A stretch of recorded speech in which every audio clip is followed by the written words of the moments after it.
Hello student, आज हम आप लोगों को हिंदी पद्य खंड भक्ति कवि बिहारी रीतिकाल के जनक श्रृंगार रस शिरोमणि कवि बिहारी लाल ने भक्ति भावना का इसमें पूर्ण चित्रण किया है। कवि के आराध्य श्री कृष्ण जी हैं। कवि की मुक्तक शैली में लिखी हुई एकमात्र रचना है बिहारी सतसई, जिसमें इन्होंने 723 दोहे की रचना की है, जो दोहा छंद जिसमें है। बिहारी सतसई को गागर में सागर की संज्ञा दी जाती है। बिहारी जी ने साहित्यिक ब्रज भाषा का इसमें प्रयोग किया है। रीतिकाल के द्वितीय कवि कहे जाते हैं। अब हम आप लोगों को बताएं, आप लोगों को संदर्भ आता है जिसमें लिखना होगा कि प्रस्तुत पद्यांश हमारी पाठ्य पुस्तक के काव्य खंड के भक्ति शीर्षक से उद्धृत है। यह बिहारी लाल द्वारा रचित बिहारी सतसई से लिया गया। अब हम देखते हैं। मेरी भव बाधा हरो राधा नागरी सोई। इसमें राधा, इस दोहे में बिहारी जी ने राधा जी की स्तुति की है। कहते हैं कि मेरी भव बाधा सांसारिक बाधाओं को हरो दूर करो राधा नागरी चतुर राधिका। जा तन जिनके शरीर की झाई परे प्रतिबिंब पड़ने से श्याम श्री कृष्ण हरित दुति हरे रंग के अर्थात प्रसन्न हो जाते हैं। मेरी भव बाधा हरो। कवि बिहारी जी राधिका की स्तुति करते हुए कहते हैं कि हे चतुर राधिका, तुम मेरी संसार रूपी बाधाओं को दूर करो, अर्थात तुम भक्तों के कष्टों का निवारण करने में परम चतुर हो, इसलिए संसार के कष्ट से मुक्ति दिलाओ। जा तन की झाई पड़े, जिसके तन की परछाई पड़ने से श्री कृष्ण श्याम हरित दुति हुई। श्री कृष्ण के शरीर की नीलिमा हरे रंग में परिवर्तित हो जाती है, अर्थात श्री कृष्ण हरे भरे हो जाते हैं। मुहावरे का प्रयोग किया कवि ने, अर्थात श्री कृष्ण प्रसन्न हो जाते हैं। ऐसी चतुर राधा मेरी सांसारिक बाधाओं को दूर करे। इसमें हरो राधा नागरी रो शब्द का कई बार उच्चारण है, पुनरावृत्ति हुई है, अर्थात यहाँ क्या है, कौन सा अलंकार है, अनुप्रास अलंकार। हरित दुति में कई अर्थों की पुष्टि हो रही है, इसलिए यहाँ जो है श्लेष अलंकार। आगे हम देखते हैं। मोर मुकुट की चंद्र कनु यो राजत नंद नंद। मोर मुकुट, मोर का मुकुट पहने हुए चंद्र कनु चंद्रमाओं से राजत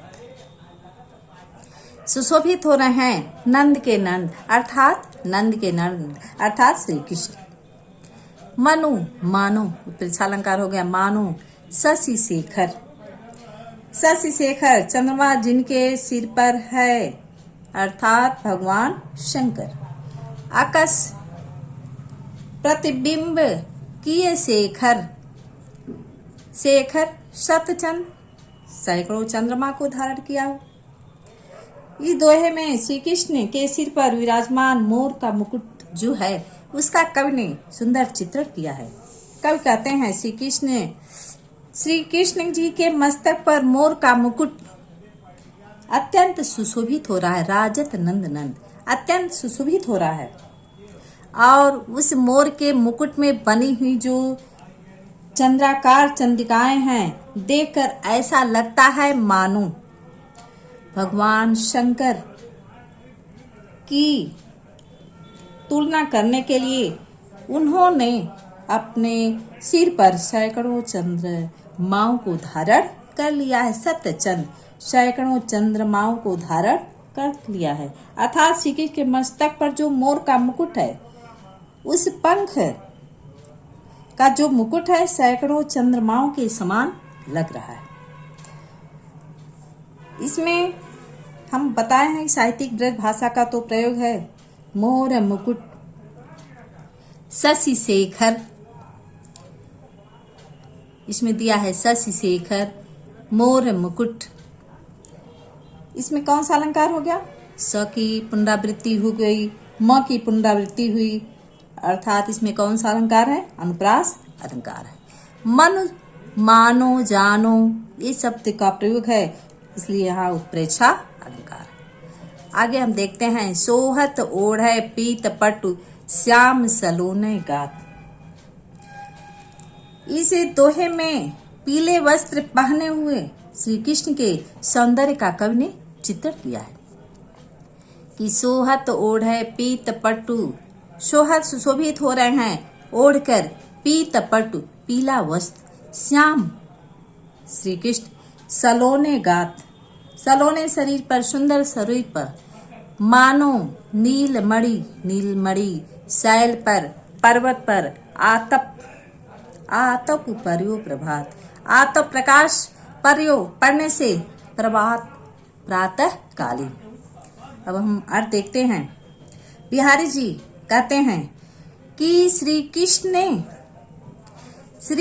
ने अपने श्याम वर्ण वाले सुंदर शरीर पर पीले रंग का वस्त्र धारण कर रखा है। वे वस्त्र ऐसे लग रहे हैं मानो नीलमणि पर्वत पर प्रातः कालीन सूर्य की पीली किरणें पड़ रही। अर्थात श्री कृष्ण जी ने जो पीले रंग के वस्त्र अपने शरीर पर धारण किया है, वे नीलमणि के पर्वत पर पड़ रही सूर्य की पीली किरणों के समान लग रहे हैं। इसलिए इसमें कवि ने उनके सौंदर्य का अवर्णनीय वर्णन किया है, जो वर्णन अवर्णनीय है। इसमें हम आपको बता दें, पीत पटु, श्याम सलोने, पर्यो प्रभात शब्दों का पुनरावृत्ति है, अर्थात यहाँ कौन सा अलंकार है? अनुप्रास अलंकार है। मनो, मानो जानो हमने बताया है, मनो नीलमणि, इसमें नीलमणि पत्थर की तुलना सूर्य की पीली किरणों से की गई है, अर्थात इसमें उत्प्रेक्षा अलंकार। आगे हम देखते हैं, अधर धरत हरि कै परत, आ ओठ डीठ पट जोत। अधर धरत, इस दोहे में श्री कृष्ण द्वारा जो बांसुरी धारण की गई होठों पर रखी गई है, उसी का कवि ने वर्णन किया है कि अधर होठों पर धरत रखने से हरि माने कृष्ण के ओठ होठों का, डीठ नेत्र का, पट ज्योति वस्त्र का, ज्योति माने प्रकाश, हरित बांस की बांसुरी, हरे रंग की जो बांस से बनी हुई बंसी है, इंद्रधनुष रंग होत, इंद्रधनुष के रंग के समान, अर्थात क्या है? विभिन्न रंगों की, इंद्रधनुष के रंग की हो जाती है, अर्थात विभिन्न रंगों में परिवर्तित हो जाती है, बहुरंगी हो जाती है। अब और देखते हैं, अधर धरत हरि के परत। इसमें दोहे में कवि ने बताया है कि जो होठों पर रखने से हरे रंग की बंसी है, वह जो है इंद्रधनुष के रंगों की हो जाती है। इसी का कवि ने चित्रण किया है। इसमें एक सखी राधिका जी से कहती है कि जब श्री कृष्ण अपने होठों पर अपनी बांसुरी अपने होठों पर रखते हैं, तो उस होठ पर रखी हुई जो बंसी है, उनके होठ, नेत्र और पट ज्योति, पीला जो पीतांबर का जो प्रकाश है, जब हरे रंग की बंसी पर पड़ता है, तो वह जो बंसी है इंद्रधनुष रंग हो, वह इंद्रधनुष की भांति अनेक रंगों में परिवर्तित हो जाती है। आगे हम देखते हैं, या अनुरागी चित्त की गति समझे नहीं कोई, अब ज्यों ज्यों बूढ़े श्याम रंग त्यों त्यों उज्जवल होए। इस दोहे में श्री कृष्ण के प्रेम में डूबने से मन व चित्त प्रकाशित हो जाता है। कवि ने इसी का वर्णन किया है कि या अनुरागी, अनुरागी श्री कृष्ण प्रेम करने वालों के चित्त के मन की गति दशा को समझा नहीं जा सकता है, नहीं कोई समझ सकता है। ज्यों ज्यों जैसे जैसे बूढ़े डूबता है श्याम रंग श्री कृष्ण के रंग में, त्यों त्यों वैसे वैसे उज्जवल होए। वह उज्जवल होता है, निष्कलंक होता है, पवित्र हो जाता है। अब हम देखते हैं कवि का कहना है कि श्री कृष्ण से प्रेम करने वाले के मन की गति को, दशा को समझा नहीं जा सकता है। इसकी दशा को कोई और नहीं समझ सकता है। वैसे तो श्री कृष्ण का जो वर्ण है श्याम है, परंतु कवि ने बताया है कि श्री कृष्ण के प्रेम में मग्न, श्री कृष्ण ने प्रेम करने पर जैसे जैसे वह श्री कृष्ण से प्रेम करता है, वैसे जैसे जैसे श्याम रंग में वह डूबता है, त्यों त्यों उज्जवल हो, वैसे वैसे वह पवित्र हो जाता है। उसका मन जो है निष्कलंक हो जाता है, प्रकाशित हो जाता है। इसमें बार बार ज्यों ज्यों त्यों त्यों पुनरावृत्ति प्रकाश अलंकार है। अनुप्रास का भाग होता है पुनरुक्ति प्रकाश अलंकार, उसको कहते हैं ज्यों ज्यों त्यों त्यों बार बार आया है, इसलिए हाँ पुनरुक्ति प्रकाश अलंकार। आगे हम देखते हैं ताव लघु या मन सदन में हरि आवय की बार।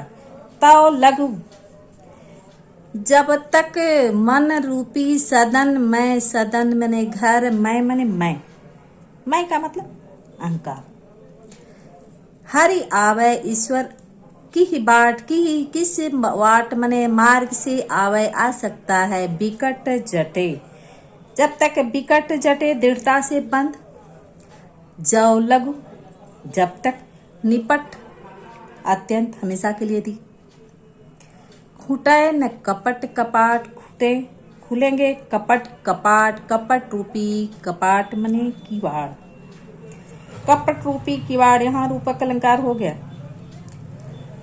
ताव लघु या मन सदन में, इस दोहे में बिहारी जी ने कहा है कि जब तक मन का कपट नहीं समाप्त होगा तब तक ईश्वर की प्राप्ति असंभव है, संभव नहीं। कवि बिहारी जी कहते हैं कि जब तक दृढ़ निश्चय से मन सदन में, मन के कपाट रूपी दरवाजे हमेशा के लिए नहीं खुलेंगे, तब तक मन रूपी जो घट है, मन रूपी जो घट है, उसमें भगवान श्री कृष्ण ने किस मार्ग से हरि आवय की बाट, भगवान श्री कृष्ण किस मार्ग से, किस बाट से आएंगे, अर्थात कहने का अभिप्राय है कि जब तक मनुष्य के मन का जो कपट है समाप्त नहीं होगा तब तक भगवान उसके मन में वास नहीं कर सकते। मन सदन, मन रूपी घर, मन सदन में कपट कपाट, न ज क, इसमें कई इस प्रकार शब्दों की पुनरावृत्ति होने से यहाँ अनुप्रास अलंकार है। हमने बताया है कि कपट कपाट, कपट रूपी किवाड़ का वर्णन, तो यहाँ कौन सा अलंकार हो गया, रूपक अलंकार। आगे देखते हैं जगत जनायो जिह सकल, असोहर जान्यो नाय,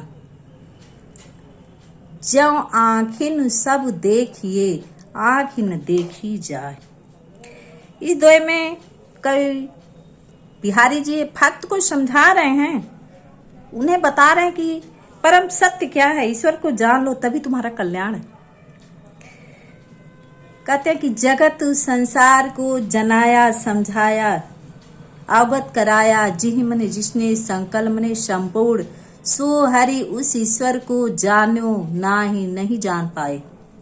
ज्यों जैसे आँखें सब देखी, आंखों तो सभी देखते हैं, आंखें जो है सब देखिए, सब कुछ देखती हैं, आंख ही न देखी जाए, लेकिन आंखें न देखी जाए, आपको अपनी आंखें स्वयं को देख नहीं पाती।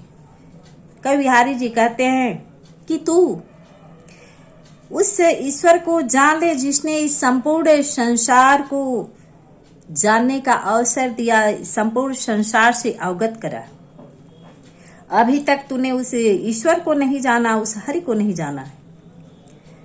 यह बात उसी प्रकार है जैसे आंखों से तो हम सब देखिए, हम सब कुछ देखते हैं, लेकिन आंख न देखी जाए, लेकिन आंखें स्वयं अपने आप को देख नहीं पाती। जगत जनायो सकल सो जौ सो, इसमें क्या है, शब्दों की पुनरावृत्ति होने से यहाँ अनुप्रास अलंकार।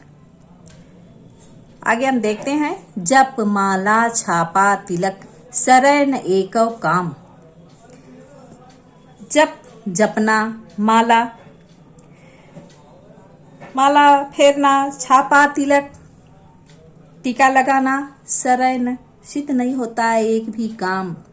मन काचे, मन यदि कच्चा है, अपवित्र है, नाचे वृथा नाचता है, भटकता है व्यर्थ में, साचे राचे राम। राम का नाम ही क्या है? सत्य। इस दोहे में बिहारी जी ने भक्ति में आडंबर करने वालों पर कटाक्ष किया है। उन्होंने बताया है कि भगवान की सच्ची भक्ति पर बल देने की आवश्यकता है। सच्चे मन के अनुराग की महत्ता का इन्होंने चित्रण किया है। कहते हैं, जप माला छापा तिलक। क्यों बिहारी जी कहते हैं कि भक्ति के नाम पर दिन भर माला जपना, दिखावे के लिए अपने माथे पर तिलक लगाना, टीका लगाना, सरय न एकव काम। इस आडंबर से, दिखावे से एक काम भी सिद्ध नहीं हो सकता, सरय सिद्ध नहीं हो सकता। भक्ति के नाम पर जो धार्मिक आडंबर हैं, उसे कोई लाभ नहीं हो सकता। मन काचय नाचय वृथा। यदि मनुष्य का मन कच्चा है, अपवित्र है, तो नाचे वृथा, वह इस संसार में भटकता रहता है। साचे राचे राम, क्योंकि सच्चे मन से की गई भक्ति से ईश्वर अनुरक्त होता है, प्रसन्न होता है, ईश्वर की प्राप्ति होगी। ईश्वर तो केवल सच्चे मन की भक्ति से ही प्रसन्न होते हैं। स्टूडेंट, हमको पूरा विश्वास है आपको समझ में आ गया होगा। Thank you.